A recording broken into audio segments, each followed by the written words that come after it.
apa itu kaligram. Mengapa saya menampilkan best practice ini dalam bentuk kaligram. Materinya sebetulnya saya sepresonte song adong tite.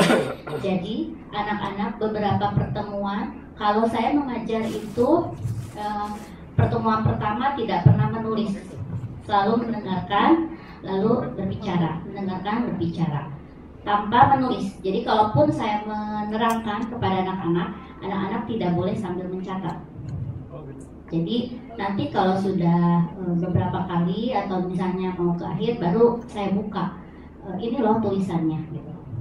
Nah, materi ini saya berikan,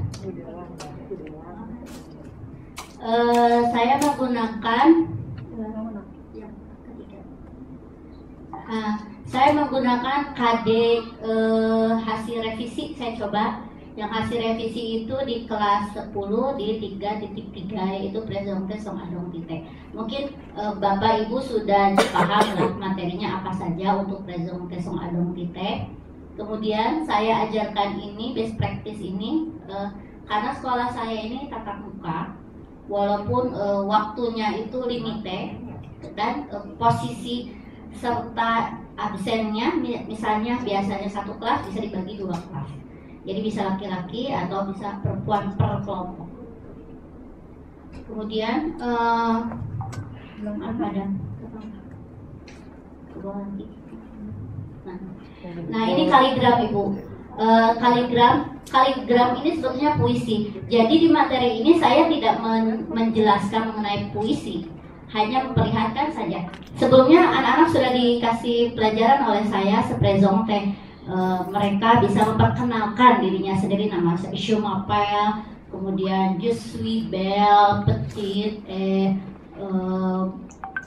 apa maksudnya petite, seperti itu. Hanya produksi oral. Kemudian saya berikan juga mereka menulis, kemampuan menulis. Kenapa saya menggunakan kaligram? Kalau mungkin untuk menulis saja kalimatnya hanya kalimat begitu, mungkin mereka akan terlalu bosan. Dan di kelas 10 ini saya tidak menerangkan puisinya, saya hanya menerangkan bentuknya saja, kaligram. Lalu saya perkenalkan sedikit apa sih kaligram gitu. Saya terangkan bahwa kaligram ini sebuah puisi karya Guillaume Apollinaire. Setidaknya mereka sebetulnya di materi ini, di pembahasan kelas 10 ini mereka punya satu materinya presonte, kedua mereka punya pengetahuan. Oh, puisi Prancis itu seperti ini. Tapi cuma sampai situ, saya tidak menerangkan puisinya. Ya. Nah, ini kemudian saya beri penjelasan kepada anak-anak. Kalian tugasnya adalah setelah memperlihatkan kaligram ini ya. Lalu saya tanya kepada anak-anak, ini gambar apa sih? Oh, gambar laki-laki pakai topi, madam. Pakai bahasa Indonesia, nggak pakai bahasa Prancis. Mereka hanya mencerna saja dulu ini gambar apa. Setelah dijelaskan, mereka melihat, oh, madam itu tulisannya pakai bentuknya, sketsanya itu desainnya menggunakan tulisan-tulisan.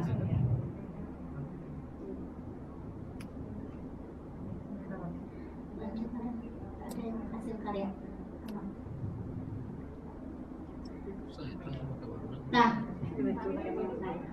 Nah ini madam, ini saya ambil beberapa saja. Jadi setelah saya terangkan, mereka harus bisa mempresentasikan dirinya sendiri. Lalu mereka harus bisa misalnya suka sama siapa. Misalnya saya suka dengan teman saya, dia menceritakan lagi temannya. Kemudian bebas, semua yang mereka sudah pelajari, warna, anggota tubuh, profesi, semua masuk. Ya, hanya mungkin satu kesalahannya tidak ada. Saya ambil satu kesalahan ya. Maksudnya mungkin nanti ke depannya best practice ini kalau memang berguna bagi Bapak Ibu, yang kurangnya itu tidak ada tanda panah dimulai dari mana membacanya. Ya, mungkin Bapak Ibu bisa melanjutkan nanti kepada anaknya. Nah, mereka menerangkan seperti ini. Bebas, saya tidak membatasi harus gambar apa. harus. Lalu mereka gini, madam, isinya itu presentasinya apakah mengenai misalnya mobil, berarti saya menggambar mobil menceritakan mobil. Oh tidak, bebas. Jadi tidak terpaku dengan gambar harus sama dengan tulisan. Mereka pengen gambar apa saja. Begitu. Nah, saya hanya ambil beberapa saja karena terlalu banyak juga tidak ini. Lalu seperti biasa boleh menambahkan gambar-gambar yang lain.